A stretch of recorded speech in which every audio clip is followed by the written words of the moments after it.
Hi hello നമസ്കാരം, welcome to my channel a word for happiness. എല്ലാവർക്കും സുഖം തന്നെയല്ലേ? എനിക്ക് സുഖമാണ്. 2025 എങ്ങനെ പോകുന്നു? സ്റ്റാർട്ടിങ് എങ്ങനെ ഉണ്ടായിരുന്നു? 2024 അവസാനത്തെ ദിവസം എങ്ങനെ ഉണ്ടായിരുന്നു? എല്ലാവരും അടിച്ചു പൊളിച്ചു. 2024 രാത്രി 12 മണി വരെ കാത്തു നിന്ന് 2025 വരവേറ്റു ഉണ്ടാവുമായിരിക്കും അല്ലേ? അതോ എന്നെപ്പോലെ രാത്രി 10:30 പിറ്റേ ദിവസത്തേക്കുള്ള അലാറം വെച്ച് കിടന്നുറങ്ങിയോ? ഞാൻ കിടന്നുറങ്ങി കേട്ടോ. നിങ്ങളൊക്കെ സ്വീകരിക്കാനുണ്ടല്ലോ എന്നുള്ള ആശ്വാസത്തിൽ ഞാൻ പോയി കിടന്നുറങ്ങി. എനിക്ക് 31 വർക്കിംഗ് ഡേ ആയിരുന്നു, ജാനുവരി 1 വർക്കിംഗ് ഡേ ആയിരുന്നു. അപ്പോൾ റിസ്ക് എടുക്കാൻ വയ്യാത്തത് കൊണ്ട്, ഉറക്കം വിട്ടിട്ടുള്ള ഒരു കളിയും എനിക്കില്ലാത്തത് കൊണ്ട് ഞാൻ സുഖമായിട്ട് കിടന്നുറങ്ങി. എല്ലാം നിങ്ങളെല്ലാം ഏൽപ്പിച്ച് 2025 ശരിക്കും വരവേൽക്കണമെന്നൊക്കെ എല്ലാവരെയും മനസ്സുകൊണ്ട് പറഞ്ഞേൽപ്പിച്ച് ഞാൻ നിദ്ര പോകി എന്ന് തന്നെ പറയാം.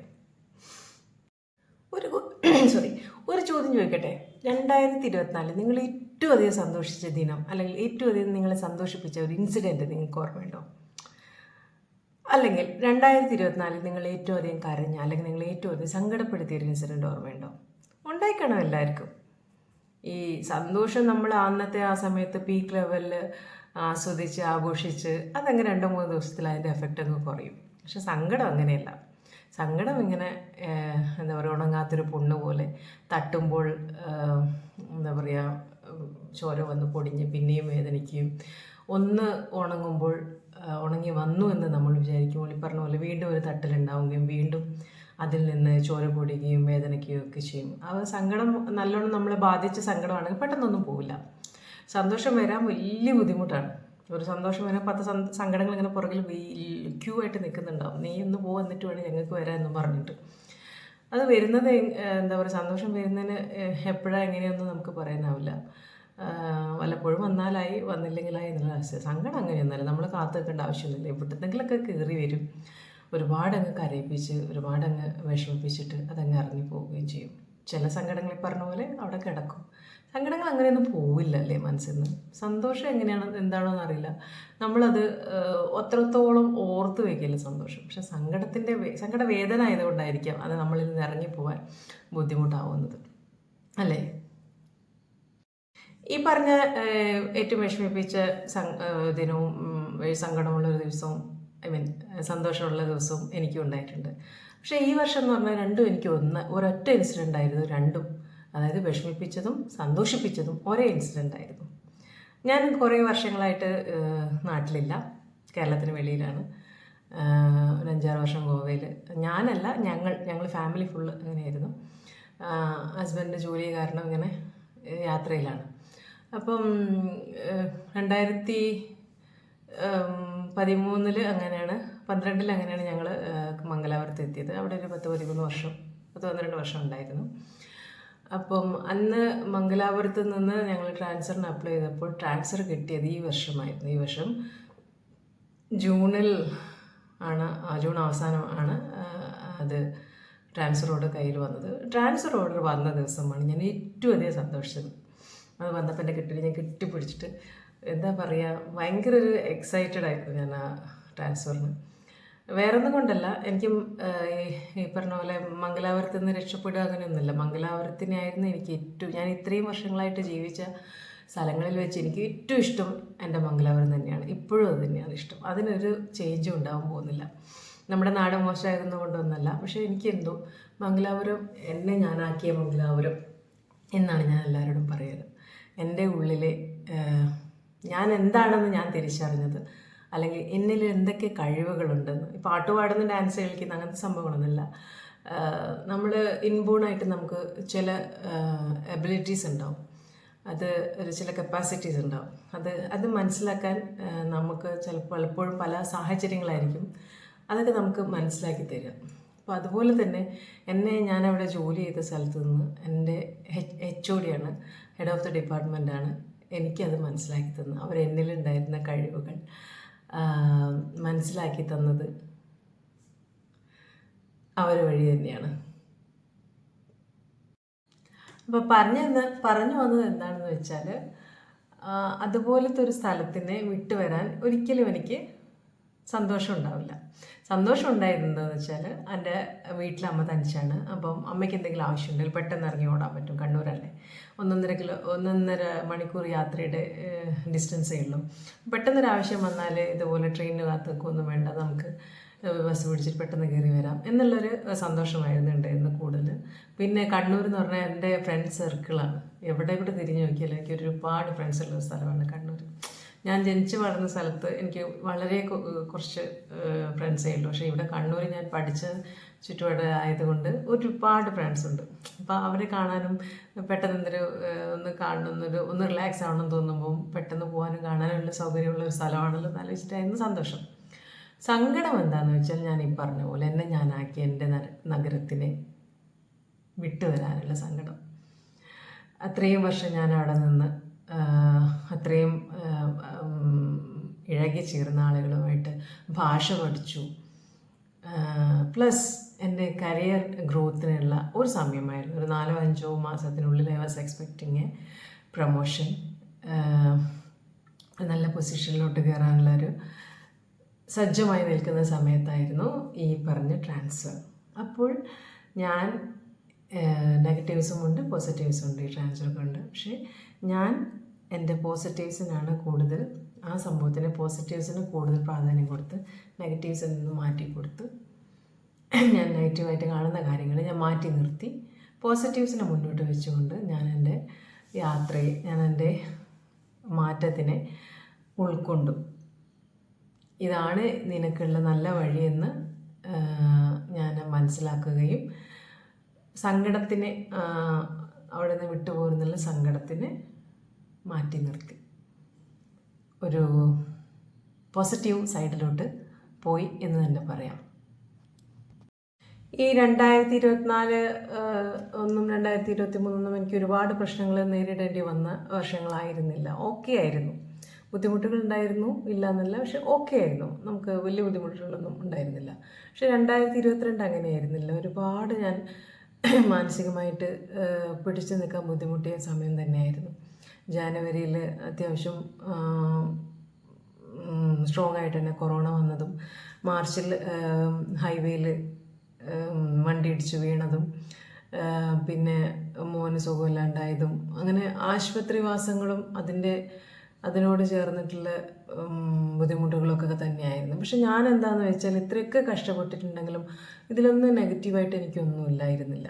ഐ മീൻ എൻഡ് റിസൾട്ട് അവസാനം ഇതൊക്കെ ഉണ്ട്, പ്രശ്നങ്ങളൊക്കെ ഉണ്ടെങ്കിൽ പോലും കൊറോണ വന്നപ്പോൾ എനിക്ക് ബുദ്ധിമുട്ടൊന്നും ഉണ്ടായില്ല. മറ്റുള്ളവർക്കും എൻ്റെ അറിവിൽ അസുഖങ്ങളൊന്നും വന്നില്ല, പകരുകയൊന്നും ചെയ്തിട്ടില്ല. അത് കഴിഞ്ഞിട്ട് പിന്നെ പറഞ്ഞ പോലെ ആക്സിഡൻറ്റ് വന്നിട്ടും എൻ്റെ കൂടെ ഉണ്ടായിരുന്ന എൻ്റെ മോളുടെയോ ടച്ച്വുഡ് എനിക്ക് ചെറിയ പ്രശ്നങ്ങളുണ്ടായി, ചെറുതല്ല നല്ലോണം തന്നെ പ്രശ്നങ്ങളുണ്ടായി. പക്ഷെ അതൊന്നും നമ്മളെ ലൈഫിനെ ബാധിക്കുന്ന രീതിയിൽ ഒന്നും ഉണ്ടായില്ല. അതുപോലെ തന്നെ മോനാണെങ്കിലും ഒരു പ്രശ്നം വന്നിട്ടുണ്ടെങ്കിലും എല്ലാ പ്രശ്നത്തിനും ഒരു പരിഹാരമുണ്ട് എന്നുള്ളതാണ് ഞാൻ എല്ലാ കാര്യത്തിലും. പ്രശ്നം ആദ്യം വരുമ്പോൾ ഞാൻ അതാ നോക്കുന്നത്, whether there is A solution. ഒരു സൊല്യൂഷനുള്ള ഒരു പ്രോബ്ലമാണ് വരുന്നതെങ്കിൽ I will be very happy. പ്രശ്നങ്ങൾ വരുമ്പോൾ സന്തോഷിക്കുന്ന ആൾ ഞാനായിരിക്കും. പക്ഷെ പ്രശ്നങ്ങൾ വരുന്നത് കൊണ്ടല്ല സന്തോഷിക്കുന്ന, പ്രശ്നത്തിൻ്റെ കൂടെ അതിനുള്ളൊരു സൊല്യൂഷൻ ഉണ്ടല്ലോ എന്നുള്ളൊരു സന്തോഷമാണ്. ഒരു സൊല്യൂഷൻ ഇല്ലാത്ത പ്രശ്നമാണ് നമുക്ക് വരുന്നെങ്കിൽ നമ്മൾ എന്ത് ചെയ്യും? അതൊരു വലിയ ക്വസ്റ്റ്യനാണ് അല്ലേ? ഏതൊരു നെഗറ്റീവ് തിങ്ങിനെയും പോസിറ്റീവ് തിങ്ങാക്കാൻ മാറ്റാൻ കഴിവുള്ള സംഭവങ്ങളാണ് ഈ പ്രശ്നത്തിൻ്റെ നമ്മൾ കണ്ടുപിടിക്കുന്ന സൊല്യൂഷൻ. അല്ലെങ്കിൽ നമ്മൾ എങ്ങനെ ആ പ്രശ്നത്തിനെ ഫേസ് ചെയ്യുന്നു എന്ന്.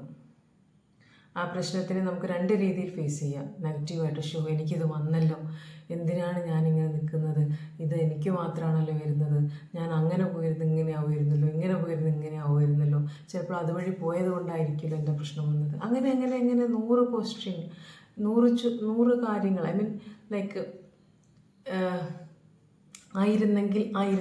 ആയിരുന്നെങ്കിൽ എന്നുള്ള സംഭവങ്ങൾ ഇല്ല. സംഭവിച്ചു. അതിനി വേറൊരു ചാൻസ് ഇല്ല. നമ്മൾ കഴിഞ്ഞതിനെ പറ്റി ആലോചിച്ചിരിക്കുന്നതാണ് ഏറ്റവും വലിയ മണ്ടത്തരം എന്നാണ് ഞാനിപ്പോഴും പറയും. Past is past. അപ്പോൾ അതിനെപ്പറ്റി ചിന്തിക്കേണ്ട, ഇനി എന്ത് എന്നുള്ളത് ചിന്തിക്കാം. ഇനി എന്ത് എന്നുള്ള ഉത്തരത്തിന് നമുക്കൊരു ഉത്തരമുണ്ട്, ഒരു ചോദ്യത്തിന് നമുക്കൊരു ഉത്തരമുണ്ടെങ്കിൽ സന്തോഷമായി ദാസ എന്ന് പറയുന്നതാണ് സത്യം. അല്ലേ? നമുക്കൊരു എന്താ പറയുക, ഒരു പ്രശ്നം കൊണ്ട് നമുക്ക് ഒരു ബുദ്ധിമുട്ടുണ്ടായിട്ടില്ലെങ്കിൽ, ബുദ്ധിമുട്ടെന്ന് പറഞ്ഞാൽ ആ സമയത്തുള്ള ബുദ്ധിമുട്ടല്ല ഞാൻ പറയുന്നത്, ആ പ്രശ്നത്തിന് ശേഷം നമുക്ക് വലിയൊരു ബുദ്ധിമുട്ടൊന്നും ഉണ്ടായിട്ടില്ലെങ്കിൽ അത്തരം പ്രശ്നങ്ങൾ വരുന്നതാണ് ഏറ്റവും, പ്രശ്നങ്ങളില്ലാത്ത ലൈഫില്ല എന്ന് കൂടെ ഞാൻ കോട്ട് ചെയ്യട്ടെ. അപ്പോൾ ഒരുപാട് ഈ നേരത്തെ പറഞ്ഞ പോലെ ഒരു സൊല്യൂഷനുള്ള പ്രശ്നം ഞാൻ പ്രാർത്ഥിക്കലും അതാണ്. എൻ്റെ ജീവിതത്തിലോട്ട് പ്രശ്നങ്ങൾ വരില്ലേ എന്ന് ഞാൻ ഇതുവരെ പ്രാർത്ഥിച്ചിട്ടില്ല. ദൈവമേ, പ്രശ്നങ്ങൾ വരുമ്പോൾ വിത്ത് എ സൊല്യൂഷൻ എനിക്കതിനുള്ളൊരു സൊല്യൂഷൻ കൂടെ കണ്ടുപിടിക്കാനുള്ളൊരു കഴിവ് തരണേ, അല്ലെങ്കിൽ ഒരു സൊല്യൂഷൻ ഉണ്ടാവണേ എന്നാണ് ഞാൻ വിചാരിക്കാറും പ്രാർത്ഥിക്കാറുള്ളത്. എല്ലാ പ്രശ്നങ്ങളും ഇങ്ങനെയല്ല. ചില കാര്യങ്ങൾ നമ്മുടെ കയ്യിൽ ഒതുങ്ങാത്ത കാര്യങ്ങളാണ്. അപ്പോൾ നമുക്ക് ചെയ്യാൻ പറ്റുന്നിടത്തോളം ചെയ്യുക. ചില നഷ്ടങ്ങൾ അത് നമ്മൾ എങ്ങനെയൊക്കെ പോസിറ്റീവായി കണ്ടു കഴിഞ്ഞാലും നമുക്കത് ലാസ്റ്റ് ഒരു നെഗറ്റീവ് ഫീലിംഗ് തന്നെയായിരിക്കും, അല്ലെങ്കിൽ ഒരു നഷ്ടം തന്നെയായിരിക്കും. അപ്പോൾ വേറെന്ത് ചെയ്യാനാണ് ആ നഷ്ടത്തിനോട്, അല്ലെങ്കിൽ ആ ഒരു പ്രശ്നത്തിനോട് മനസ്സ് യോജിച്ച് മുന്നോട്ട് പോവുക എന്നല്ലാണ്ട് നമുക്കൊന്നും ചെയ്യാനാവില്ല. ജീവനുള്ളിടത്തോളം കാലം ജീവിച്ചിരിക്കണം എന്ന് തന്നെയാണ് എല്ലാവർക്കും ആഗ്രഹം ഉണ്ടാവുക. അപ്പോൾ ഇതുവരെ വരുന്ന ഇതുപോലെ എന്താ പറയുക, സൊല്യൂഷൻ ഇല്ലാണ്ട് വരുന്ന പ്രശ്നങ്ങൾക്ക് മാക്സിമം സൊല്യൂഷൻ കണ്ടെത്താൻ ശ്രമിക്കുക. എന്നാൽ പോലും ഇല്ലാത്ത കാര്യങ്ങളും ഉണ്ടാവും, അല്ലേ? ഒരുപാട് പേരുടെ ജീവിതത്തിലുണ്ടാവും. പക്ഷേ ഈ പറഞ്ഞ പോലെ അതിലും എവിടെയെങ്കിലും ഒരു പോസിറ്റിവിറ്റി കണ്ടെത്താൻ ശ്രമിക്കുക.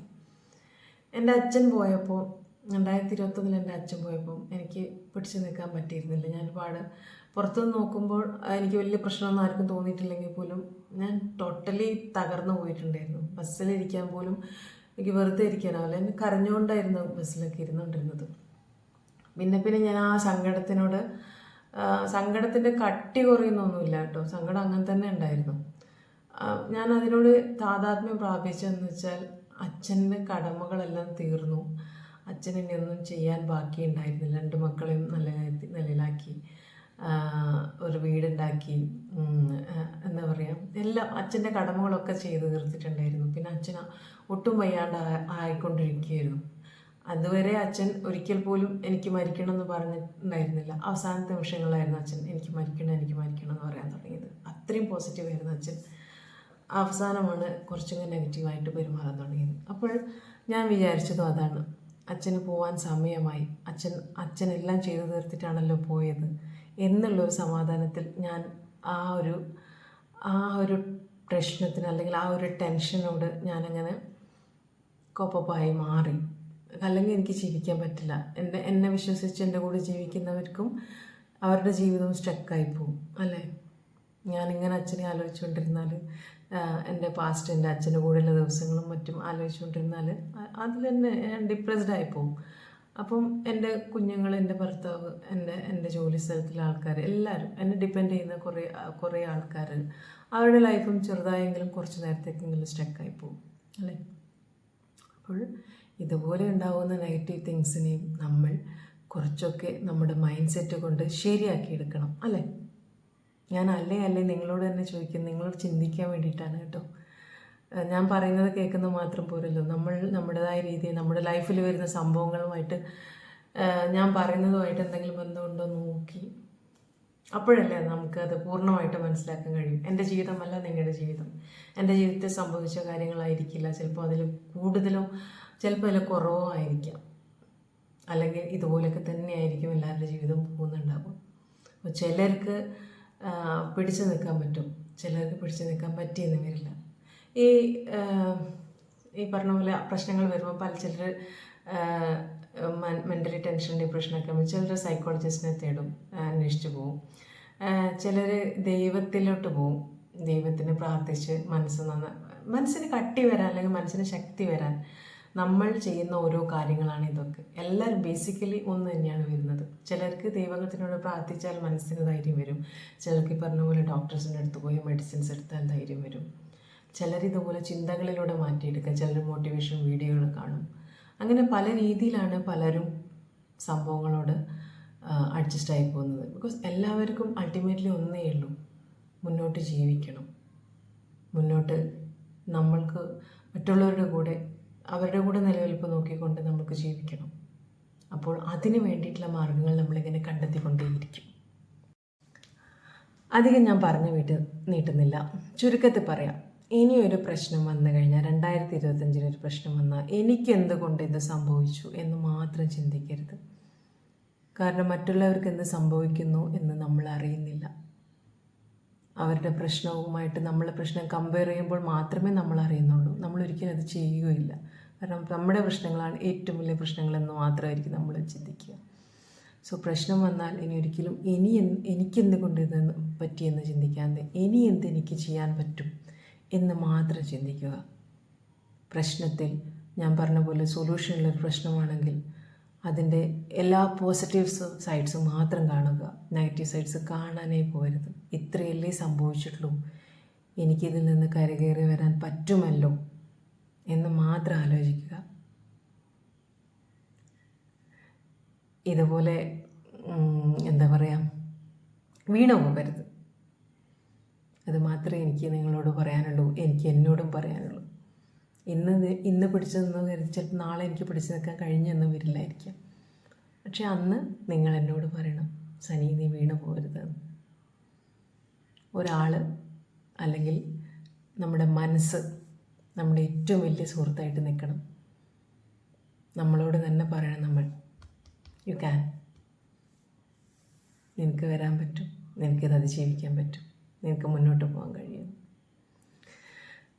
അപ്പോൾ എല്ലാവർക്കും ഞാൻ പറഞ്ഞ പോലെ 2025 മാത്രമല്ല, നമ്മൾ ആരോഗ്യത്തോടെയും ആയുസ്സോടു കൂടിയും മുന്നോട്ട് പോകുന്നത് എത്രത്തോളം മുന്നോട്ട് പോകുന്നുണ്ടോ അത്രത്തോളം വരെ നമുക്കിതുപോലെ പോസിറ്റീവായിട്ട് കാര്യങ്ങൾ കാണാനും പോസിറ്റീവായിട്ട് കാര്യങ്ങൾ ചെയ്യാനും കഴിയട്ടെ എന്ന് പ്രാർത്ഥിച്ചുകൊണ്ട്, എന്ന് ആശംസിച്ചുകൊണ്ട്, this is Sanisha signing off. Bye. Have a safe day.